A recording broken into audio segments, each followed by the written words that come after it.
Hey guys, as promised, I wanted to do a video with a overview of my new to me Sharp SG618 surface grinder.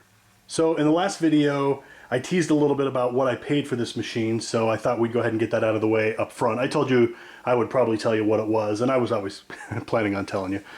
So these machines seem to be going on eBay for anywhere between, I don't know, $1,000 up to $15,000, depending on how new or used it is. I found a couple of websites where you can buy these machines brand new. It looks like they're anywhere from $10,000 to $15,000 also. But of course I didn't pay anywhere near that. So about the lowest I've seen on eBay is maybe $1,500. And then this Walker Ceramax Chuck, this is a 6x18. These seem to also show up on eBay for, I don't know, $350 I think maybe is the cheapest one I saw. $500 seem to be a little more normal, and they go up from there, you know, $1,000, $2,000. Well, I didn't pay $1,500 for this machine.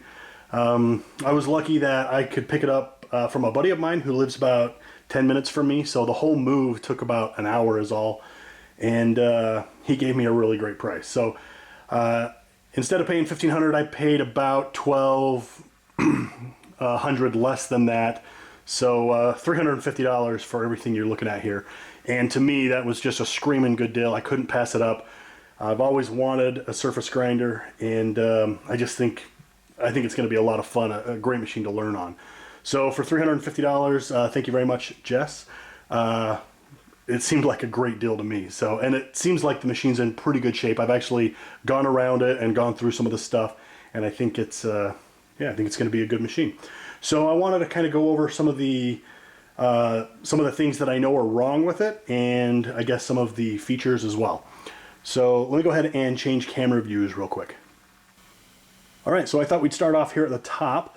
It's got a grinding wheel on it. This is a 7.5 inch, and the machine says it can handle 8-inch wheels. So this is a 50A 46i. I don't know what 50A means, but 46 is the grit, I is the hardness, and my guess is this is an aluminum oxide wheel. I couldn't actually pull up any information online looking at the rest of these numbers, but I did take the grinding wheel off and, you know, kind of flick it, and it does kind of ring, which I understand. If it has a real dead sound, you know it's bad. I think this wheel is good, so it's not on there tight right now.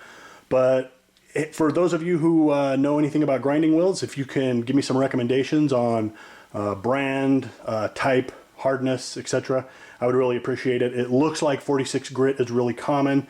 It looks like J, K, and I are really common hardnesses. I understand you want a harder stone for softer materials, but there is aluminum oxide, there's ruby, there's the green wheels, there's ceramic wheels, of course there's diamond wheels. So yeah, I'm open to suggestions if you guys think there's something I should be buying specifically. This machine can be hooked up to a dust collector, and I'm actually going to show you a picture of a machine I found on eBay where they've got their dust collector hooked up. You can actually buy a dust collector from Sharp, and it looks like this one has had one on it. But I did set my shop vac hose up there, and it almost fits, so I could probably use my shop vac as a dust collector if I wanted to go that route. Let me pan you over real quick to right here, and you can see that the wheel is graduated in 2/10. So when usually on a machine when you hear the word tenth, that means tenth of a thou.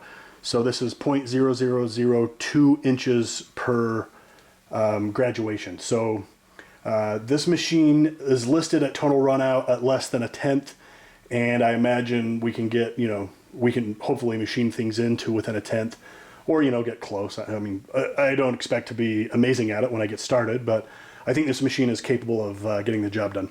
I have spun this around quite a bit, lowering the wheel, and it seems very smooth. Doesn't seem to be any slop in it, so I think it's in pretty good shape.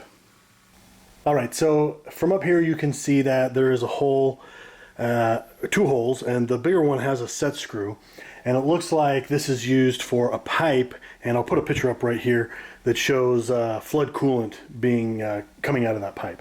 So I've done a bunch of reading, or I've been trying to do some reading about dry grinding versus complete flood coolant versus mist. It seems like there are not a ton of people using full-on flood coolant. I know there are some, but of course the whole idea is to keep your part as cool as possible so it doesn't expand from heat. So this machine is not set up for flood coolant. It doesn't have the pan as an attachment, but here's another picture, or a couple more pictures of that eBay find where they do have the flood pan on it. And there's also a tank behind the machine to hold their flood coolant. I'll put that picture up also. So I have been watching a lot of videos on grinding since I got this. I've been trying to figure out, just trying to learn some of the basics. And I wanted to take a second to show you a couple of really great resources. The first one's called Suburban Tool. Don Bailey is the guy putting on the videos. I think he's the owner of the company, and it is a masterclass in surface grinding. He's got very detailed videos breaking out individual concepts. So if you want to do wheel selection, or if you want to do making things parallel, or making things flat, or how to dress a wheel, those kinds of things, he has a video on every topic. There's also a bunch of other machinist channels that I subscribe to that do some grinding on those channels. So we've got Tom Lipton at Ox Tools, Robin Renzetti at Rob Renz, Stefan Gottwinter.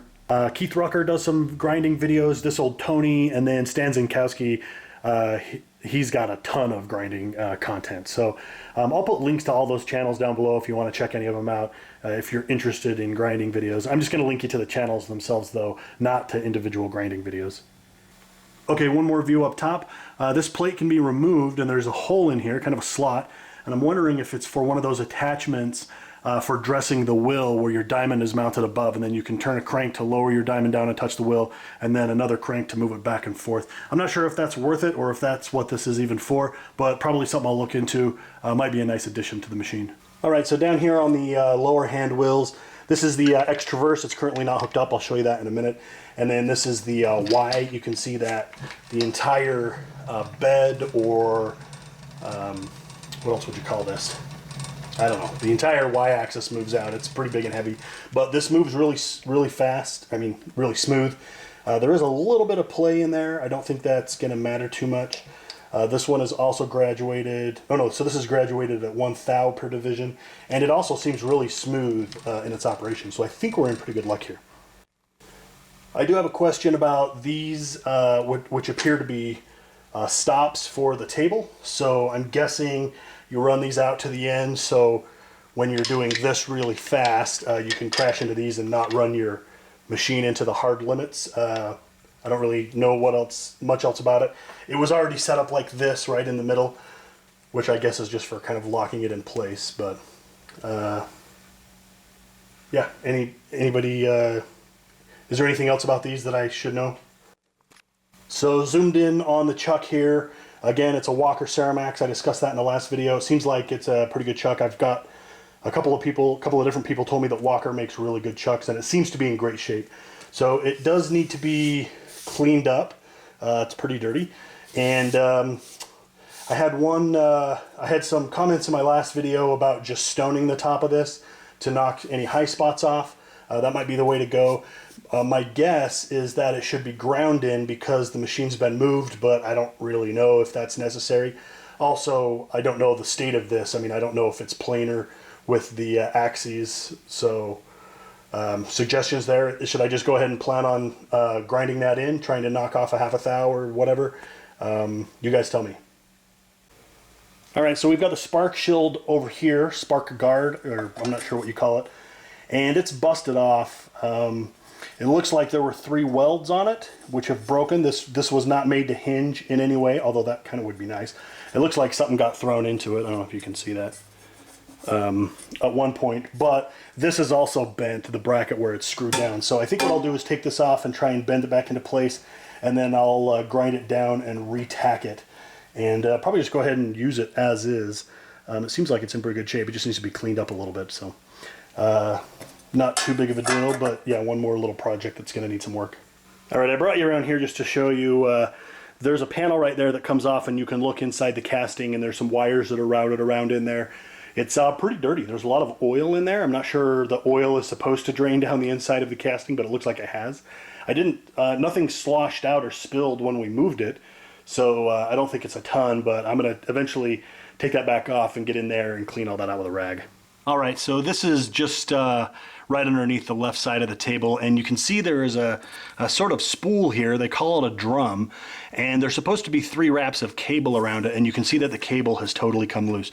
Now I'm going to try and get you a shot inside, but because I moved this bench back into place, it's going to be kind of tricky to see, and I don't want to move it again. But let me go ahead and reposition real fast, and I want to show you how this cable system works. All right, there's a couple of things here that I can show you.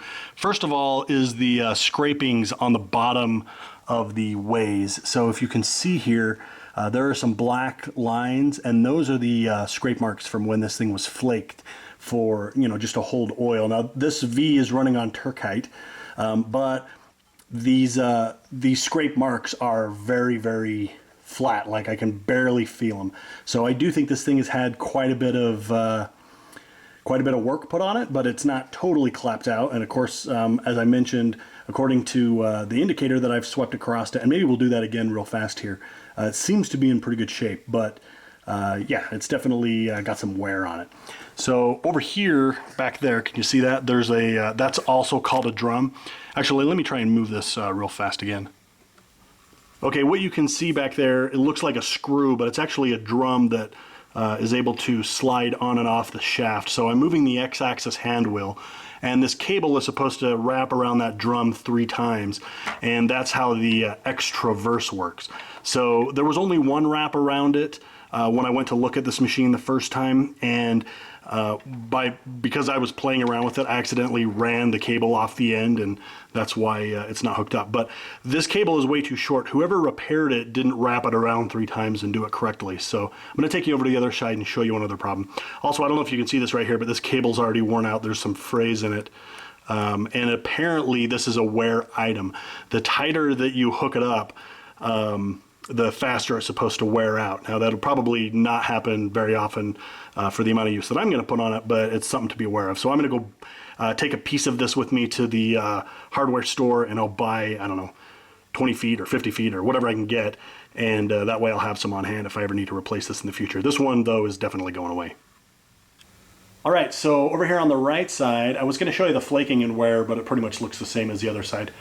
But it does look like there's a hardware store repair going on here. There's supposed to be the same kind of drum on this side that there is on the other side. I'll probably run it like this to start, but eventually I would like to either make or buy the correct part for this side, just so I can tighten it the same way that the other side gets tightened.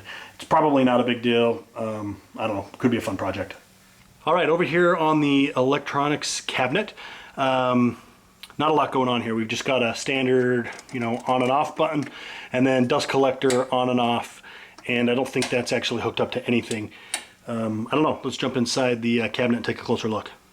Okay, I take it back. This switch is hooked up.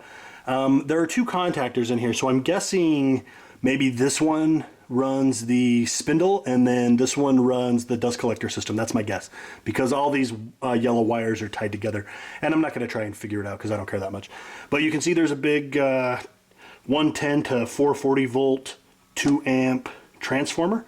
Looks like you can set this thing up a bunch of ways: 110, 220, 380, 415, 440. It's already wired for 220. And then this switch up here, which I noticed is loose, looks like it just needs to be tightened a little bit. It was switched in the 220 position, so I'm guessing we're already wired up for 220 here as well. Now there are 2 wires going down into the cabinet and around to the back to a plug. But I don't know what they were plugging in. It doesn't look like anything gets plugged in. And then there are more wires that go straight through the casting. This is the one I believe is for the motor, since those wires are going through. There's a ground here that's not hooked up to something. I don't know what that's about. This white wire is not tied to anything either. I don't know what that was supposed to have been tied to. So a little bit of stuff in here to mess around with, but overall it'll probably just run as is, assuming this contactor runs the spindle. So there are also 2 fuses. I'm not going to do it again, but I've already pried those out and taken a look at them, and they're both not blown. What's the opposite of not? What do you call a fuse that's not blown? Good. Both those fuses are fine, so I expect once we get power to this thing, we'll have it up and running. So the plan is to bring power from my VFD, the one that I have right now that's running the mill and the lathe. I'll just build a a little cable and run it over here so we can fire it up and test it, and then assuming everything works, then I'll buy a separate VFD for this, just for this machine. Alright, this is kind of an awkward view, but it's the only way I could get the camera in. So I believe this is the original motor since the color matches and everything, and it does seem to spin very freely. When I spin the spindle, I can look down here in this slot and I can see it moving, and it doesn't seem to make any sound. There's no bearing racket or anything like that. So this is a 3-phase induction motor. It says 1/2 horsepower 2, whatever that means. Volts 220, 440. 4.2 amps at 20 volts, 2.1 amps at 440 volts, 60 hertz, 3450 RPM, 1.38 kilowatt input, efficiency 81%. We've got a E installation rating, code H, rotor C, I don't know what that means. So the date on it is 1986, so another reason why I believe this thing to be original. I think the machine, looking at that serial number, was a 1989 maybe? So I think, if I remember right, this was sitting on the shelf for a couple of years before it got bolted up to this machine. All right, we're gonna look at one more thing, I think. All right, so what we're looking at is the electromagnetic pump for the automatic oiler. You can see there are a few lines that are running. These screws can be turned to adjust how much flow goes to each oiling location. When you move the y-axis all the way away from the column, you can see the oiling lines, and everything looks actually pretty tidy back there. It's not really messy, so my guess is this will actually work. I'll put the model number for this on the screen. I believe I found it on eBay, so you can still get this pump. The oil level is really low, and I ran my finger on the bottom. There's some sludge down there, so I'll need to probably just go ahead and drain this or suction it out and then put in some fresh oil. Although I don't know what oil it's going to need. I guess I need to do some research on that. If you have any suggestions, please note them. I don't know if this kind of pump just runs continuously and it just kind of drip feeds all of the axes, or if it's the kind of thing where it is self-timed and it pumps a squirt, you know, every so many seconds while the spindle's running. I'm not really sure how it works. I'd be interested to know if anybody else knows. All right, so there was one more thing I wanted to show you. It did come with a couple of accessories. I got a spanner wrench for removing the wheel and tightening it back on. This is a Sopco & Sons. I've never heard of them before. And then it did come with the 3 foot pads, cast iron pads. There's a screw on either side of the machine and one in the back, and that's what the machine is supposed to be resting on. Right now I just have it sitting on the casting. I don't own a machinist level, so I'm not going to be able to level up, but I think I will go ahead and set it up on these feet. So that's going to be it for this video. Please discuss down in the comments section. Give me a thumbs up while you're down there. Subscribe to my channel if you haven't. I will see you guys in the next one.